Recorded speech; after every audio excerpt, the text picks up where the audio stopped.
Hello everyone, this is Shivangi ma'am here. I'm here to teach standard 8 science chapter number 4, that is metals and non-metals. So here we have two topics, that is metals and non-metals. Okay, so we'll read everything about metals, their properties, their workings and everything, and about non-metals also. Okay, let's get started. I'll suggest you to read the chapter throughout first and then see the video. Alright, let's start. So first the topic is metals. So metals are known as, means the examples of the metals are what? It is iron, copper, tin, silver and gold.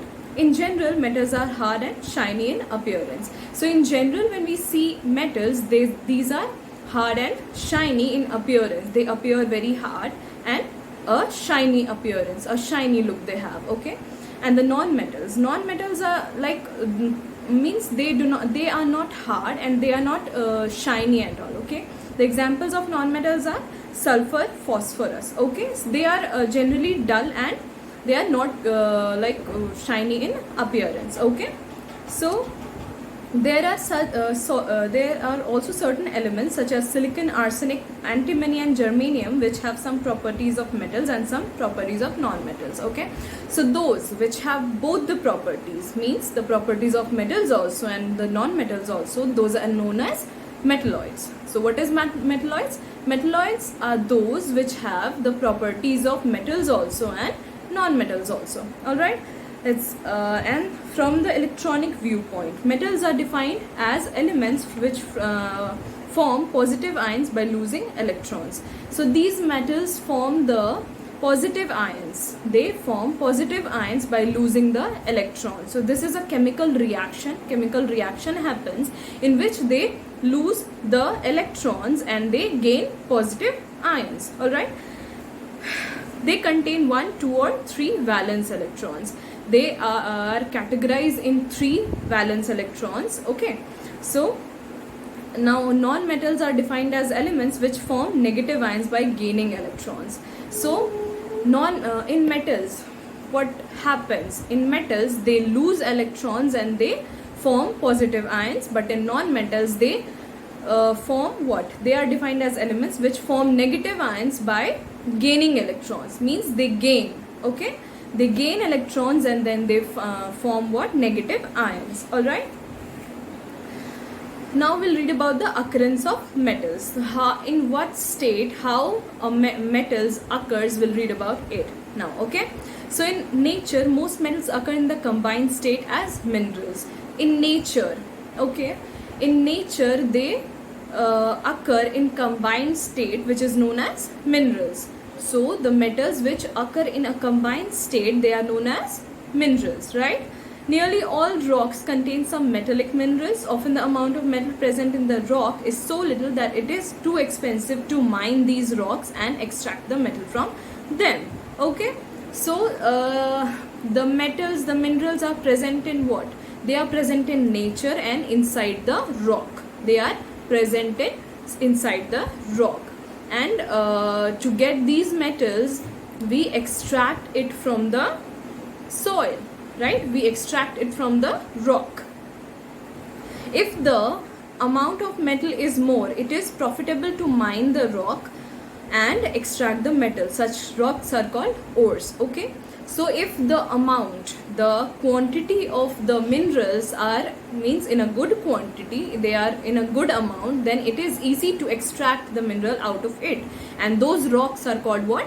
Ores. Okay, those rocks are called ores.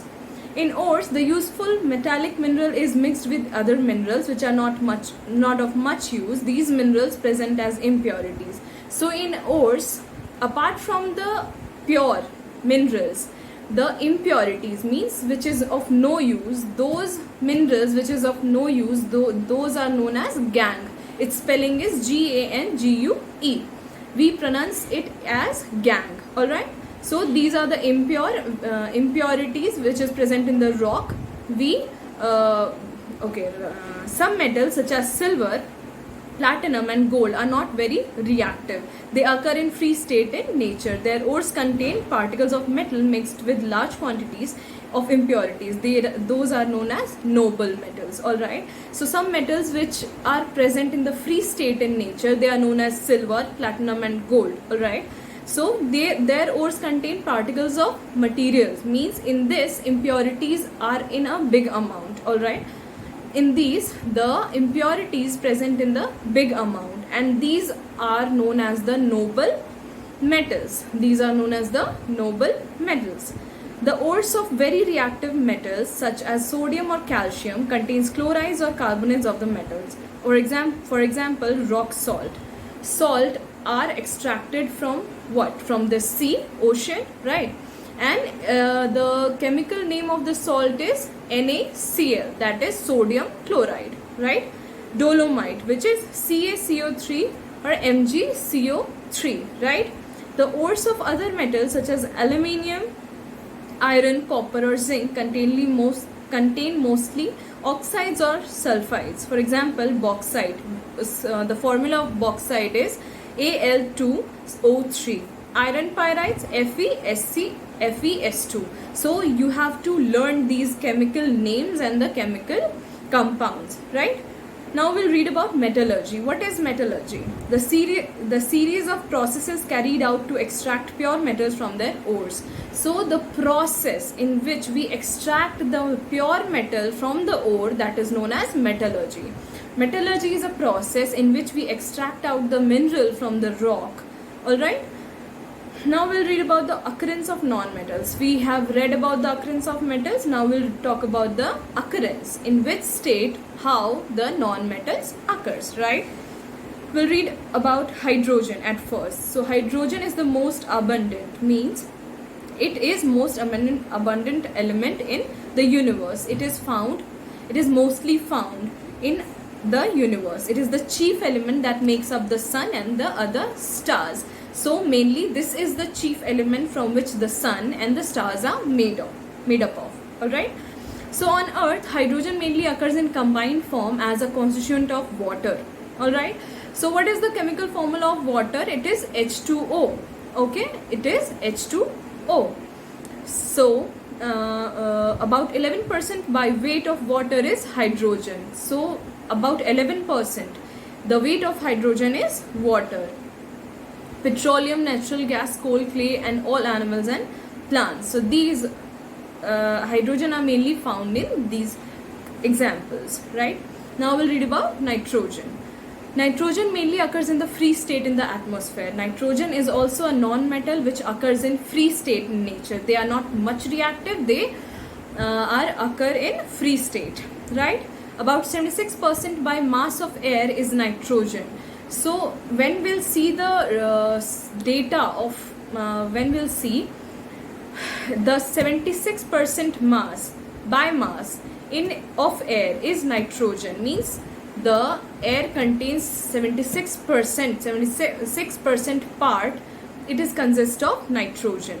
It is combined, it is in the combined state, it is a constituent of minerals such as chiral saltpeter, that is NaNO3.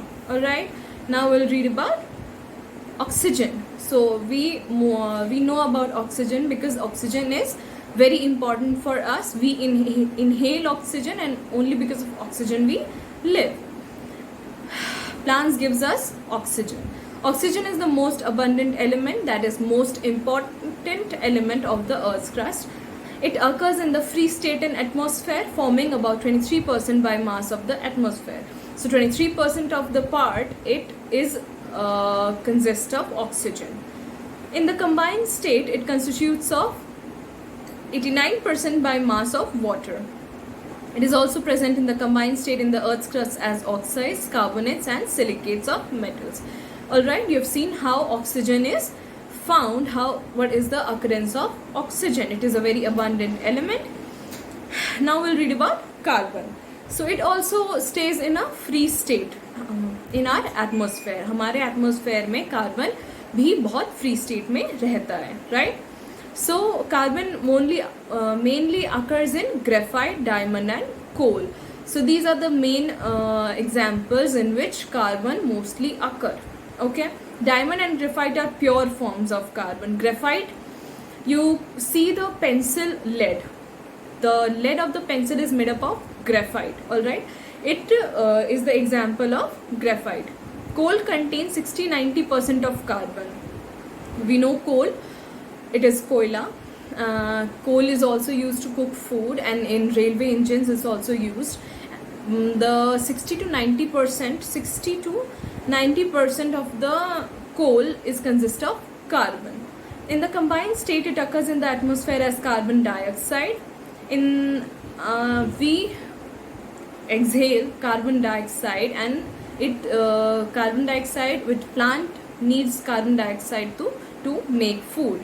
So plants also helps us by giving us oxygen to live, to breathe. We also helps plants by exhaling carbon dioxide. Through that carbon dioxide only they prepare food and they eat. Now we'll read about silicon. Silicon is the second most abundant element in the Earth's crust. It does not occur in the free state. In the combined state, it occurs as silica. So it is not present in the free state. It is what? In the combined state, it is known as silica. Okay. Now we'll read about properties of metals and non-metals. So we read about the occurrence of metals and non-metals, how they occur in our atmosphere, in our nature. Now we'll read about the properties of metals and non-metals. So metals are generally solid at room temperature. The physical state of metals means they are generally solid at the room temperature. And everything in the world has an exception. So these non-metals and metals also has exceptions. Exception as in mercury is an exception. It is a liquid at room temperature. जहाँ पर mainly the metals are in solid state, mercury is an exception which is stood at the liquid state at room temperature, right? Non-metal occur as solids like carbon, sulfur, liquids, bromine, or gases, oxygen, nitrogen. All right. We saw what in solid state it is carbon and sulfur. In liquid state it is bromine, and in gaseous state it is oxygen and carbon dioxide. Now we'll talk about luster. What is luster? This is a property of metal. Luster means a shiny appearance. A shiny appearance which a metal has, that is known as luster. We'll read about the hardness and strength. Metals are generally hard and strong. Mainly metals are very hard and these are strong. Some exceptions are also there in this property, that is sodium and potassium, which are soft and can be easily cut with a knife. So sodium and potassium are exceptions of the metals which is not that hard, and it can also be cut by knife. Non-metals are generally not hard and strong. Diamond, a form of carbon, is an exception. Non-metals are not hard. They are generally not hard and not strong, but an exception is there, which is diamond, which is the hardest of all. It is the hardest substance known. Diamond is known as the very hardest substance. Alright. Now we'll talk about the malleability and ductility. Malleability and ductility are the properties of metals. These are two different things. Malleability and ductility are the two different things. Malleability means the property of metals by which they can be drawn into thin sheets. Okay.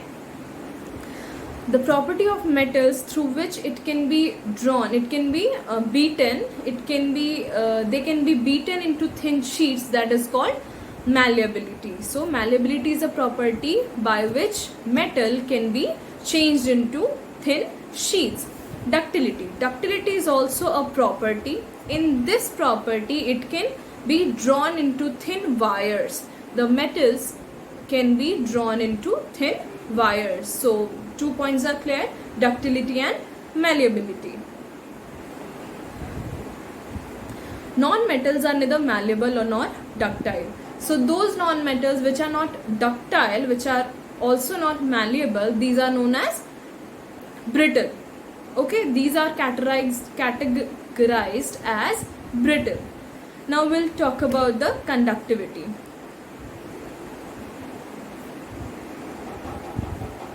So the next topic is conductivity, right? So metal are good conductors of electricity, means it can conduct electricity through it. Okay, metals are a good conductors of electricity, that means it can conduct electricity through it. Non-metals are bad conductors of electricity. In general, in other means they both are different. Metals and non-metals are different. This conductivity property of metals are, they are good conductors and the non-metals are bad conductors. All right. However, there is a here also an exception is there, which is graphite. Graphite is an exception in non-metals because it is a good conductor of electricity. Graphite is an exception in non-metals, that is good conductor of electricity. Now we'll read another thing. Why are cooking utensils made of metals and not of non-metals? However, the handles of cooking utensils are not made of metals but of wood or plastic. You've gone in the kitchen and you've seen the things that mainly the utensils which is present in the kitchen, they are made up of metals but not of non-metals. Now we'll read what this was the question. Now we'll read out the answer. Metals are good conductors of heat. Therefore, heat gets properly conducted from the fire into the food being cooked. Why metals is used to make the utensils? This is because the metals are the good conductors of electricity, and because of that only the fire is distributed throughout the utensils and the food gets cooked. Alright. However, if the handle of cooking utensils were made of metals, they would become very hot to hold. So if the handle of the utensils on which we make food, if that also was made up of metals, then it would get too hot, and when we hold it, we may get burned in our hand. So the handles are made up of wood, because wood is not wood and plastic, but because wood and plastic are not good conductors of heat, they are bad conductors of heat. Heat does not get passed through it. Through wood and through plastic, they do not conduct electricity. All right, they do not get hot. In general, metals are good conductors of heat and electricity. Silver and copper are the best conductors of electricity, followed by gold and aluminium. If you examine electric wires, you will find that they are made of copper and aluminium. Why? When you see the electric wires, the wiring you'll see in your house, when you see the wire, they are made up of mainly copper and aluminium. Why? Because they are good conductors of electricity and they provide us electricity throughout our home. Alright. Non-metals are bad conductors of heat and electricity. Graphite is an exception, as I told you earlier, that non-metals are bad conductors of electricity, but in that also there is an exception, which is graphite, and graphite is a good conductor of electricity. It conducts electricity through it. We'll read the next topic is sonorous. What is sonorous? When wood is struck, does it produce a ringing sound? No. So sonorous means metals which produce a ringing sound when struck. When we struck a metal, when we hit a metal, it produces a ringing sound, that is called sonority. That is called sonorous. Non-metals are not sonorous. So when we hit a non-metal, it won't make any sound. That means they are not sonorous. Now we'll read about the melting and the boiling points. Metals generally have high melting and boiling points. When we talk about the metals, they have a very high melting and boiling points. Alright. Exceptions are sodium and potassium, which have low melting point. Here also metals in which sodium and potassium are the exceptions which have very low melting point and boiling point. Non-metals have low melting point and boiling point. The exceptions are graphite and diamond, which have very high. So some metals are there which have very high, mostly metals are there which have high melting and boiling points, and non-metals are generally, they have very low melting and boiling points, but there also exceptions are there, which is diamond and graphite, which has very high melting and boiling points. Alright, now we'll talk about the specific gravity. Alright, most metals have specific gravities. For example, iron, which is 7.8, copper 8.7, lead 11.3. Here also exceptions are there, are sodium and potassium, both of which have specific gravity less than 1. So here we were talking about the gravity, how much level of gravity they have.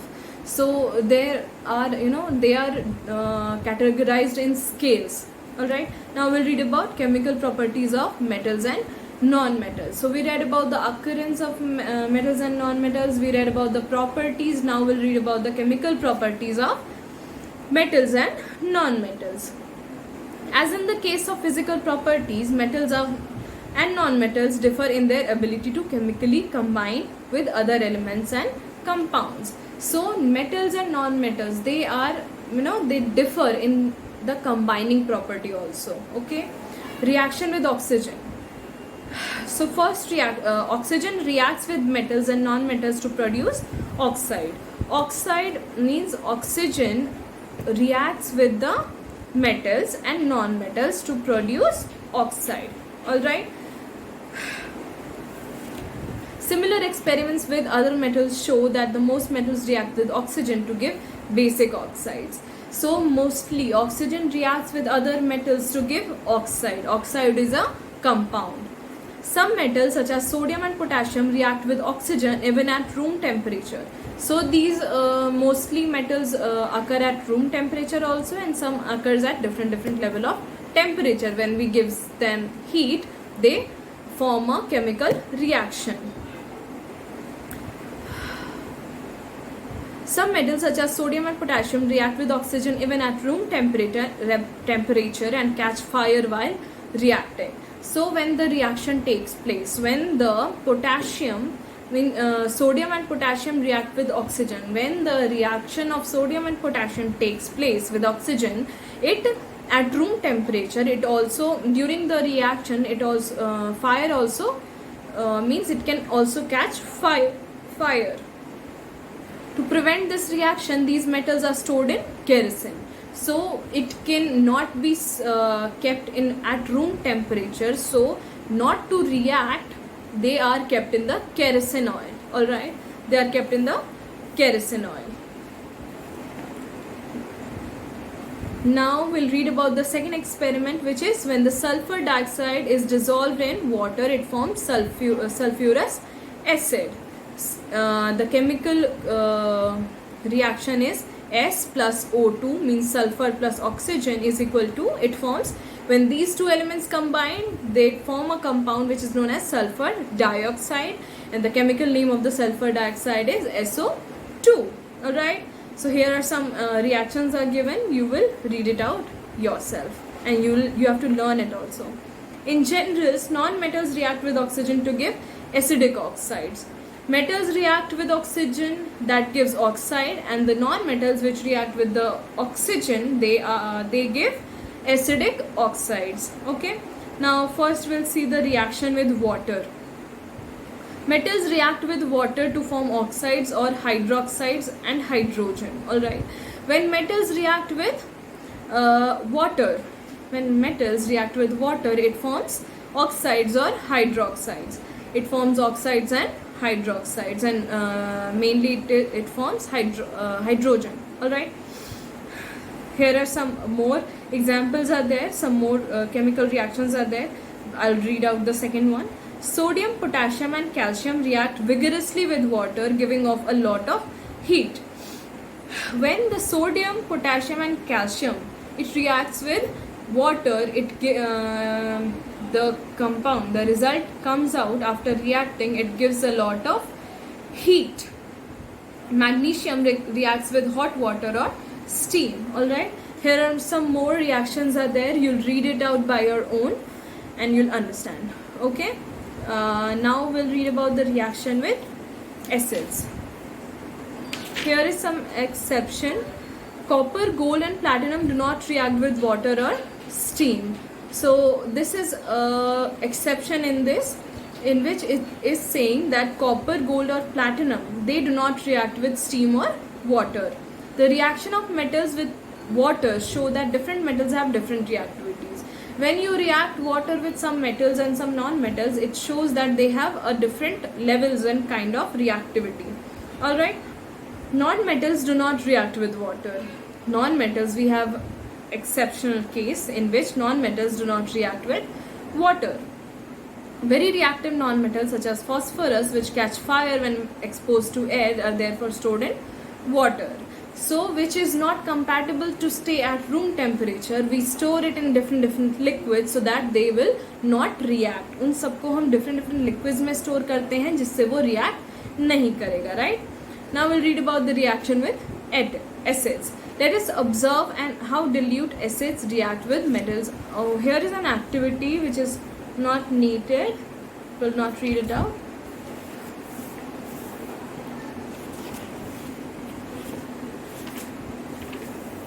Metals react with dilute hydrochloric acid and sulfuric acids to form the corresponding salt and to liberate hydrogen. The hydrogen formed burns with a pop sound when lightened matchstick is brought near it. So here one reaction is given which is saying that metals react with dilute hydrochloric and sulfuric acids. Dilute means which is in a pure form. It reacts with that to form the corresponding salt and to liberate hydrogen. It reacts and it forms salt. Alright. The hydrogen formed burns with a pop sound. When the reaction happens, it burns with a pop sound when a lighted matchstick is brought near it. So when a lighted matchstick, matches को जला के जब उसके पास लेके जाते हैं तब एक pop sound इस reaction में observe होता है, right? Metal plus acid, it forms salt plus hydrogen, alright? When metal is reacted with acid, it forms salt and hydrogen. So this is it for this. We'll read further in our next class. Thank you, class.